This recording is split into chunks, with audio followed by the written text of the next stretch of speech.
Witajcie, z tej strony Ponguj, a dzisiaj mam dla was odcinek, w którym podam wam swoje przemyślenia dotyczące nadchodzącej nowej gry Scotta. Powiemy sobie trochę o tym, co może się tam także potencjalnie pojawić. Zapraszam do oglądania. Cóż, pierwsze z początku i to, co najbardziej ludziom w głowach siedzi, co na pewno wszyscy chcielibyście wiedzieć, to jak to jest, że Scott zrobił następnego FNAF-a. FNAF 4 to Final Chapter. Fabuła jest zupełna, po co ciągnąć to dalej? No i cóż, co ja o tym sądzę? Może to dziwnie zabrzmieć, ale ja osobiście jestem taki dziwny. Mnie nie odpychałoby to, gdyby Scott kontynuował FNAF-a jeszcze bardzo długo, gdyby rzeczywiście w którymś momencie doszedł do tego FNAF-a 57. Ale cóż, patrząc na to realistycznie, uważałbym to za dosyć głupi ruch, bo naprawdę bez przesady. 4 gry to wystarczająco, 5 aż nadto. Ale zanim powiecie, że Scott doi FNAF-a, nie zapominajcie tego, że FNAF po pierwsze nie jest jakkolwiek drogi i fakt, że powstały już całe 4 FNAF-y nic nie znaczy tak na dobrą sprawę. Po drugie, zobaczcie też ile jest Need for Speedów, FIFA, Soniców, Mario. To co Scott robi nie jest nawet małym ułamkiem różnych innych przypadków, których nikt nie nazywa dojeniem. Zgadza się, Scott wypuszcza FNAF-y dosyć szybko. Zgadza się, że mógłby robić to wolniej i lepiej je dopracować, ale nie jestem pewny, czy miałby to na tak duże znaczenie, jak my o tym myślimy, niektórzy. Bądź co bądź, gameplay raczej nie wyglądałby zbytnio inaczej w takim wypadku. Scott na pewno mógłby wtedy poprawić spore rzeczy, jak na przykład różnych renderów, na których modele i elementy modeli przybijają się przez siebie nawzajem i chociaż razi to trochę w oczy, to nie jest aż tak fatalne. Byłoby to dobre, zgadza się, ale nie jest to jakoś super bardzo znaczące. Ta mechanika, która dla niektórych może zostać uznaną za mechanikę do dopracowania, została poprawiona, ale nie we FNAF-ie, tylko w niektórych fangame'ach. Na przykład FNAF 1 jest trochę lepszą wersją FNAF-a 1. Każe ci bardziej patrzeć w kamery, a FNAF 2 jest lepszą wersją FNAF-a 2, bo to nie jest tak, że musisz nagle natychmiastowo cię jumpscaruje, tylko jest ten licznik, który tam szybko rośnie, ale jednak jest licznik, a nie jest jumpscare po prostu. Co jednak nie zmienia faktu tego, że gdyby te gry nie powstały, to nie mogłyby zostać dopracowane, więc gdyby Scott nie stworzył je takimi, jakie były, nie mogłyby być lepsze. Nie uważam, żeby Scott doił tą serię. Fakt, że każda następna część wychodziła dosyć szybko, znacznie łączy się z faktem, że silnik Clickteama jest dosyć prosty. Nie uważam też, żeby FNAF Siostrzana Lokacja był tutaj jakimś błędem Scotta. Ogólnie on sam przyznał, że po prostu zmienił zdanie. Chciał skończyć na FNAF 4, na FNAF Worldzie też. Zrobił temat na Steamie mówiący: nie męczcie mnie, nie siedźcie dalej przy FNAFie, możecie się rozejść do własnych domów, a tymczasem teraz zmienił zdanie, zaczął nowy projekt nowego FNAFa. Czasami też ludzie mówią, że Scott sam już nie wie co robi. Zrobił pierwszą grę, ludziom się spodobała i potem na siłę tworzył fabułę, która już nie trzyma się kupy. Prawda jest taka, że fabułę pokroju FNAFa jest bardzo łatwo zrobić. Popatrzcie tylko, gdy giniesz, wciskają cię do stroju. Dzieci zginęły wciśnięte do stroju. Miało miejsce ugryzienie, które bądź co bądź też jest wciśnięciem do stroju i zgadnijcie co? Sprężynowy strój, który robi za świetny powód, żeby jakiś człowiek dobrowolnie dał się wcisnąć do stroju i zginąć. Wow. Oryginalność. Poza tym mamy kilka piątek ofiar, mamy 6 animatroników i ich różne wersje, jakieś fantomy, nightmary, toje i tak dalej. Tak więc historia FNAF-a nie jest jakoś na tyle rozbudowana, żeby była ciężka do stworzenia, do wymyślenia. Można coś podobnego napisać na kolanie jednego dnia. Jednak fenomen FNAF-a polega nie na samej fabule jako fabule, ale na tym, w jaki sposób Scott ją ukrył i powoli odkrywał w każdym FNAF-ie. Fabuła jest ciekawa, ale nie można powiedzieć, że Scott sam się w niej zgubił. To my się w niej gubimy, tu jest problem. Na przykład mówienie, że Scott sam nie może się zdecydować w tym, w jakim roku dzieje się FNAF 4, że zmienił zdanie pod sam koniec. Jaki to, kurczę, ma sens? Zmienił zdanie sobie tak. Wymyślił chronologię, wymyślił, że w tym miejscu będzie gra i zmieniam zdanie, w ogóle przenoszę to w inny rok. Nie, to nie ma sensu. FNAF 2 pokazał nam maski, lecz dopiero FNAF 4 wyjaśnił ich znaczenie i to jest jako taką mój główny argument mówiący, że Scott wszystko miał już rozpracowane. Ale tak więc, jeżeli już wrócimy do tej gry, bo trochę rozlegle mówię strasznie, przydałoby się też zastanowić, o czym ta gra w ogóle będzie. Jaki jest cel tej gry? Ogólnie typowe FNAF-y były po prostu elementami układanki, jakby 4 puzzle. Po połączeniu wszystkie te gry miały nam wyjaśnić fabułę. Najpierw FNAF 1 dawał nam jego zarysy, FNAF 2 i FNAF 3 dodawały nam masę podpowiedzi, zagadek i wskazówek, ale dopiero FNAF 4 miał niejako podać nam ostatnie, najważniejsze argumenty, ostatnie elementy mające na celu rozwiązanie całej historii. Z FNAF-em 4 to było tak, że on nie podawał nam raczej argumentów, które rozwijały fabułę, tylko argumenty, które łączyły pewne wątki z poprzednich gier, więc też to było trudniejsze do ogarnięcia.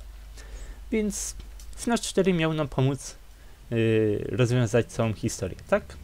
Cóż, okazało się, że nie. FNAF 4 wszedł w lipcu tamtego roku, 9 miesięcy temu, a my wciąż nie wiemy, co tak naprawdę się wydarzyło.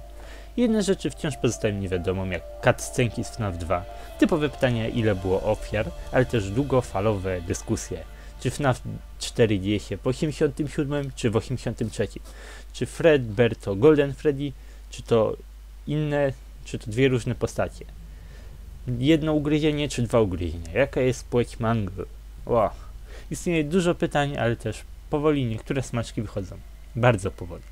Na przykład ostatnio okazało się, że najprawdopodobniej istniała lokacja przed FNAF 2, w której działały Oldy, Mangle, Bibi i Marionetka. Robiłem o tym odcinek, ale zauważcie, FNAF 2, rysunki z FNAF 2 i taka teoria o rysunkach z FNAF 2 wychodzi dopiero teraz, już ponad rok po pokazaniu tych wskazówek. Historia FNAFa pokazuje, że Scott umie schować coś bardzo, bardzo głęboko. Także tego praktycznie nie da się znaleźć, jeżeli się nie rozumie kontekstu. I o tym też był odcinek o rysunkach z pierwszej gry. O. Dlatego też cóż, mogę się mylić, ale według mnie, i mam naprawdę spore nadzieję, że to jest prawda, to FNAF SL to jest właśnie miejsce, w którym Scott postara się wyjaśnić fabułę. Jak wiemy, 4 FNAFy wyjaśniły nam wszystko. Nie potrzebujemy nic więcej. No chyba, że minęło sporo czasu i wciąż nie znamy prawdy, dlatego na moje Scott zdecydował się stworzyć to tutaj, czyli FNAF SL. Nie jest to FNAF 5, nie jest to kontynuacja historii, a dodatkowa gra, która ma nam pomóc rozwiązać wszystko. A przynajmniej cóż, taka jest moja teoria. W tym wypadku ta gra może nam wyjaśnić, czy FNAF 4 dzieje się w 83, 87, czy było jedno ugryzienie, czy dwa. Czy istniała taka lokacja jak Fredbear and Friends, czy to tylko kreskówka, albo coś zupełnie innego. No i wiele więcej, zależnie od tego, ile Scott uzna za stosowne. Oczywiście, z jednej strony nie powinno być to pokazane zbyt oczywisto, że od razu tu masz wielki napis i było jedno ugryzienie, czy dwa ugryzienia. Ale też nie powinniśmy wracać do tych pierwszych FNAFów, żeby te wskazówki nie były tak samo ukryte jak wcześniej, żeby się ich nie dało rozwiązać, żeby było za dużo niepewności. Ogólnie Scott już nad tym myślał. Podał nam 3 wskazówki na livestreamie MatPata i jak dla mnie te wskazówki miały charakter taki, że Scott pomyślał, że cóż, za dobrze to schowałem, nie dojdą do tego z samej gry, więc podam wam 3 wskazówki. O, coś takiego. Ale cóż, nie wiadomo co szykuje Scott. Nie musi to być rozwiązanie fabuły. Może to być zupełnie nowa historia, nowe ofiary, nowe miejsca i nowe kontynuacje gry. FNAF SL 2, 3, 4, World etc.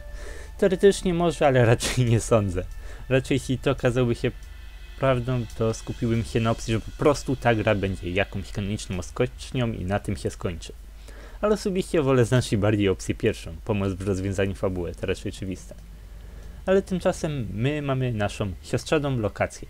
Jak już mówiłem, może nam to pomóc rozwiązać największe debaty FNAF-owe, tak więc złapmy się tej myśli i zastanówmy, co to może być.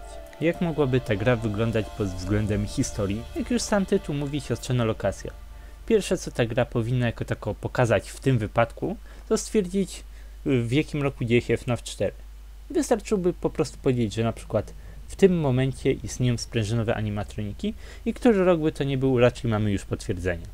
Sam tytuł i opis sugerują, że wszystko dzieje się podczas FNAF 4, ale w jeszcze innej lokacji i w tym wypadku tylko tyle nam potrzeba. Ale są też inne opcje, na przykład taka, że to zdanie odnosi się do sprężynowych animatroników. Czyli o Springtrapie było powiedziane, że jest tylko jeden, A teraz ten teaser nam mówi, nie był tylko jeden, było więcej. Było więcej sprężynowych animatroników, było więcej incydentów. W tym wypadku ten opis odnosiłby właśnie się do takiego sprężynowego animatronika, ale to też podchodzi pod inną siostrzaną lokację z tych samych czasów, więc te same granice chronologiczne. No i ciekawszy jest tutaj jednak sam animatronik. Jak już mówiłem wcześniej, istnieją różne teorie. Może to być swego typu Toy Bonnie. Poliki, jak i kolor sugerują właśnie w tą stronę, ale mógłby być to też jakiś clown. Animatronik swoim wyglądem przypomina trochę marionetkę i może istnieć też jakieś powiązanie. Może to być lokacja, z której marionetka pochodzi, coś takiego. Mówiłem już o tym ostatnio, możliwe, że ten animatronik ma związek z postaciami z Happy's Day. No i też wiele osób uważa, że ta postać to prosiak. I cóż, ja osobiście zgadzam się, że ta maska wygląda jak prosiak, ale niekoniecznie ta maska z tej nadchodzącej gry. Chociaż jeżeli ludzie coś w tym widzą, to cóż, może rzeczywiście coś w tym jest. Ale najbardziej podoba mi się koncepcja, że te tutaj są jakimś nowym modelem sprężynowych animatroników, które nie działają jak normalne stroje, bardziej jak jakiś strój Ironmana. Rozkładają się wzdłuż tego przecięcia na masce i można wejść do środka w taki właśnie sposób. Byłoby to bardzo ciekawe. Ale dwa pytania. Po pierwsze, czy te postacie będą nawiedzone i jeśli tak, to przez kogo? Cóż, jeżeli będzie to typowy FNAF aka przetrwaj do 6 AM, to raczej będą i nie trzeba tworzyć nowych ofiar. Jest miejsce, w którym według mnie te animatrony mogły być nawiedzone przez znane nam ofiary. No i akurat w mojej chronologii to miejsce znajdowałoby się właśnie w okolicach siostrzanych lokacji. Przypadek? Możliwe, że nie. Tymczasem drugie pytanie. Czy te postacie będą miały jakiekolwiek znaczenie dla fabuły? Raczej powiedziałbym, że nie. Raczej jakieś mierne, malutkie.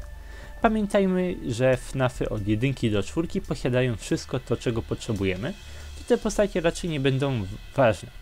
No chyba, że ta gra wprowadzi jakąś nową część fabuły. Tylko w takim przypadku. Ale raczej fakt, że to nie jest FNAF 5, tylko FNAF SL, to przekonuje mnie, że raczej tak nie będzie. Tymczasem cóż, na ten moment to tyle w temacie. I tak, odcinek już jest dosyć długi, 12 minut gadam. Mogę jeszcze tylko dodać dosyć ciekawą informację. Okazuje się, że wchodzimy na zupełnie nowy poziom odkrywania sekretów w teaserach Scotta. Było podświetlanie, było wchodzenie w kod, teraz okazuje się, że powinniśmy też ściągać teasery i sprawdzać je w notatniku. Tak. Bo Photoshop pozwala plikowi zapamiętać nazwy warstw. I w ten sposób poznaliśmy, jak się kończy zdanie po tytule na najnowszym teaserze. I w ten sam sposób ktoś niedawno odkrył, że Scott na innej fotce FNAF World nazwał warstwę He put the pieces back together, czyli on połączył ze sobą części. Zapewne fabuły FNAFa, zapewne to, o czym Scott już wcześniej mówił w temacie FNAF 4. I cóż, bardzo ciekawe, bo ta fotka zwiastuje update drugi, więc czy w tej grze pojawi się coś, co pomoże nam rozwiązać jakiś fragment tej fabuły? Czy koleś siedzący przy biurku powie nam coś ciekawego? Cóż, nie wiemy, zobaczymy. Tymczasem w tym odcinku to było na tyle. Bardzo dziękuję Wam wszystkim za oglądanie. Zapraszam do komentowania i cóż, do zobaczenia w następnych odcinkach. Cześć!